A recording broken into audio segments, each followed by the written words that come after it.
Welcome to SS news. నేను మీ శిరీష.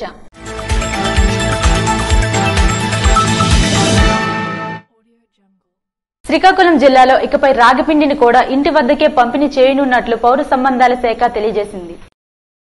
శ్రీకాకుళం జిల్లాలో ప్రజా పంపిణీ వ్యవస్థ ద్వారా కార్డుదారులందరికీ ఉచితంగా బియ్యం మరియు సబ్సిడీ ధరలపై చక్కెర, కందిపప్పు, గోధుమ పిండితో పాటు రాగి పిండిని మార్చి 2024 నుండి ఎండియు వాహనాల ద్వారా ఇంటి వద్దకే పంపిణీ చేయడం జరుగుతుందని పౌర సంబంధాల శాఖ ఓ ప్రకటనలో తెలియజేసింది. ఇంటి వద్దకే నిత్యావసరాల పంపిణీలో భాగంగా అధికారులు ముందుగా నిర్ణయించిన ప్రణాళిక ప్రకారం నిత్యావసర సరుకులను లబ్ధిదారుల ఇంటి వద్దకు సరఫరా చేయడం జరుగుతుంది. అలా పంపిణీ జరుగు సమయంలో ఏదైనా అనివార్య కారణాల వల్ల రేషన్ తీసుకొనని కార్డుదారుల సౌకర్యార్థం ప్రతి నెల 17వ తేదీన మధ్యాహ్నం నుండి ఎండియు వాహనాన్ని సంబంధిత సచివాలయం వద్ద ఉంచి సదరు కార్డుదారులకు సరుకులు పంపిణీ చేస్తామని అన్నారు.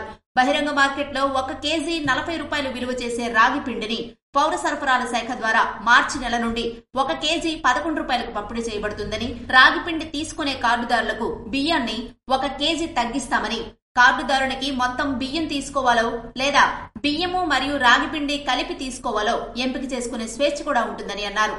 జిల్లాలో గల సుమారు 6,71,803 మంది కార్డుదారులకు 2024 మార్చి నెలకు గాను ఇప్పటికే 405 మెట్రిక్ టన్నుల రాగి పిండిని ప్రభుత్వం కేటాయించింది. సైకో పాలనను రాష్ట్రం నుండి ప్రజలందరూ ఒక్కటై తరిమికొట్టాలని మాజీ శాసనసభ్యులు ఇన్ఛార్జ్ బొగ్గు రమణమూర్తి అన్నారు. నరసనపేట మండలం సచ్చివరం గ్రామంలో బుధవారం బాబు షూరిటీ భవిష్యత్తు గ్యారంటీ సూపర్ 6 కార్యక్రమంలో భాగంగా సచ్చివరం గ్రామం విచ్చేసిన మాజీ శాసనసభ్యులు ఇన్ఛార్జ్ బొగ్గు రమణమూర్తికి గ్రామ నాయకులు ఘన స్వాగతం పలికారు. అనంతరం గ్రామ దేవతకు ఆలయంలో బొగ్గు రమణమూర్తి ప్రత్యేక పూజలు నిర్వహించి అమ్మవారిని దర్శించుకుని గ్రామంలో గల వీధుల్లో పర్యటించి సూపర్ 6 పథకాలను ప్రజలకు వివరించారు. రాష్ట్రంలో గత 58 నెలలుగా జరుగుతున్న దోపిడీలు, దౌర్జన్యాలను ప్రజలకు వివరించి రానున్న ఎన్నికల్లో టీడీపీ, జనసేన పార్టీలను ఉమ్మడి ప్రభుత్వం ఏర్పాటుకు ప్రజలు అందరూ ఆశీర్వదించాలని ఆకాంక్షించారు.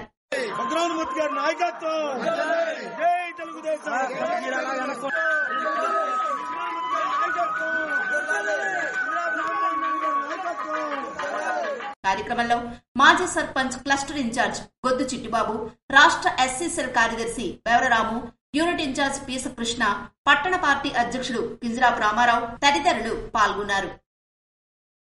దోషరహిత అనుబంధ ఓటర్ల జాబితా రూపకల్పనకు చర్యలు తీసుకోవాలని జిల్లా కలెక్టర్ మంజీర్ జిలానీ సమూన్ సూచించారు. జిల్లాలో పారదర్శక, దోషరహిత అనుబంధ ఓటర్ల జాబితాల రూపకల్పనకు యంత్రాంగం కృషి చేస్తుందని జిల్లా కలెక్టర్ మంజీర్ జిలానీ సమూన్ అన్నారు. అనుబంధ ఓటర్ల జాబితా మార్పులు, చేర్పులు రానున్న 2024 ఎన్నికల సన్నద్దతపై గుర్తింపు పొందిన రాజకీయ పార్టీల ప్రతినిధులతో బుధవారం కలెక్టరేట్ సమావేశ మందిరంలో జాయింట్ కలెక్టర్ ఎం నవీన్ తో కలిసి 35వ వారపు సమీక్ష నిర్వహించారు. ఈ సందర్భంగా జిల్లా కలెక్టర్ మాట్లాడుతూ గడిచిన వారం రోజుల్లో మార్పులు, చేర్పులు కోరుతూ 2715 మంది దరఖాస్తు చేసుకున్నారని అన్నారు. రానున్న ఎన్నికల నిర్వహణలో ఎలాంటి సమస్యలు తలెత్తకూడదనే ప్రధాన ఉద్దేశంతో ప్రతి వారం రాజకీయ పక్షాల ప్రతినిధులతో సమావేశం నిర్వహిస్తున్నామని చెప్పారు.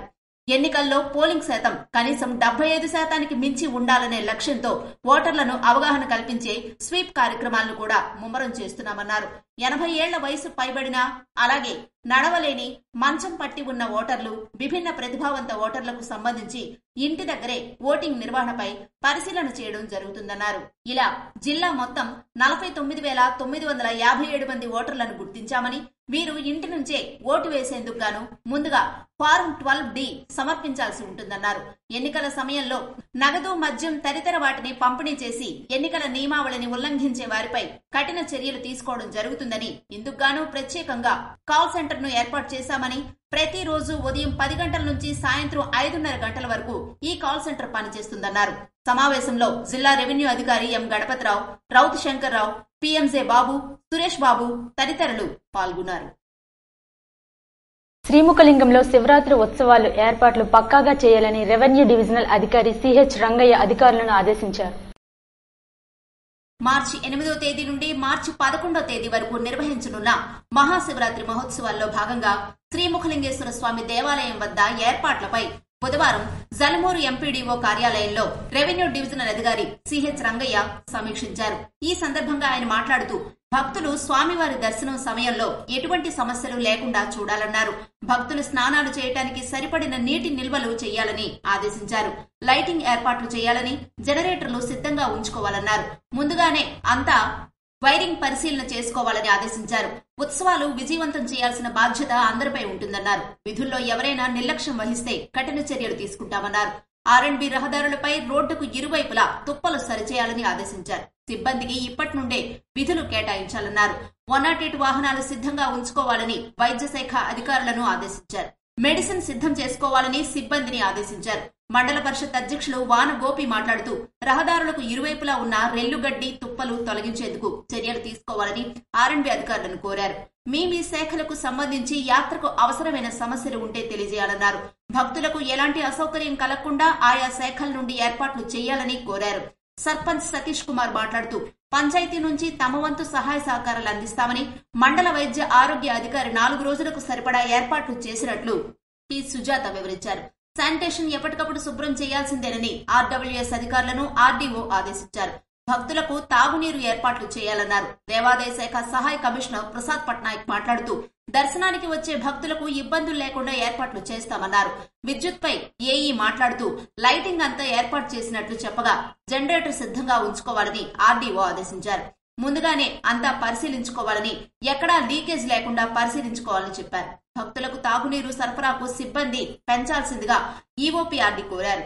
ఈ సమావేశంలో MPDO Damodar Rao, MPP Gopi, sarpanch Satish Kumar, AC Prasad Patnaik తదితరులు పాల్గొన్నారు. జిల్లా కలెక్టర్ మంజీర్ జిలానీ సమూన్ అధ్యక్షతన జిల్లా స్థాయి కమిటీ సమావేశం నిర్వహించారు. జిల్లా కలెక్టర్ మంజీర్ జిలానీ సమూన్ అధ్యక్షతన ప్రధానమంత్రి మత్స్య సంపద పథకం అమలుపై జిల్లా స్థాయి కమిటీ సమావేశం నిర్వహించారు. జిల్లా కలెక్టర్ ఈ పథకం అమలుపై సమీక్ష జరిపారు. మత్స్యశాఖ ఉప సంచాలకులు పివి శ్రీనివాసరావు ఈ పథకం గత 3 సంవత్సరాలుగా జరుగుతున్న అభివృద్ధిని వివరించారు. ప్రస్తుతం 8వ జిల్లా స్థాయి కమిటీ సమావేశంలో 262 యూనిట్లు సాంప్రదాయ మత్స్యకారులకు బోట్లు, ఇంజన్, నెట్టు కలిసి గాని విడివిడిగా గాని లబ్ధిదారులు కోరిన విధంగా మంజూరు చేయుటకు జిల్లా స్థాయి కమిటీ సమావేశం ఆమోదం తెలిపింది. 20 లక్షల రూపాయల విలువ గల mobile fish transport vehicles 5, mini retail outlets 3 కూడా ఆమోదించడమైంది. ఈ జిల్లా స్థాయి కమిటీ సమావేశానికి DRDA PD, CEO, ZP, SC irrigation, KVK scientist, LDM తదితరులు పాల్గొన్నారు. ఇచ్చాపురం పట్టణంలో ఈవీఎంలు, వీవీప్యాట్లపై విద్యార్థులకు అవగాహన కార్యక్రమం నిర్వహించారు. శ్రీకాకుళం జిల్లా ఇచ్చాపురం పట్టణంలో రెవెన్యూ అధికారులు ఈవీఎంలు, వీవీప్యాట్లపై విద్యార్థులకు అవగాహన కల్పించే కార్యక్రమాన్ని నిర్వహించారు. ఈ మేరకు స్వర్ణభారతి విద్యా సంస్థల విద్యార్థులతో పట్టణంలో ర్యాలీ నిర్వహించారు.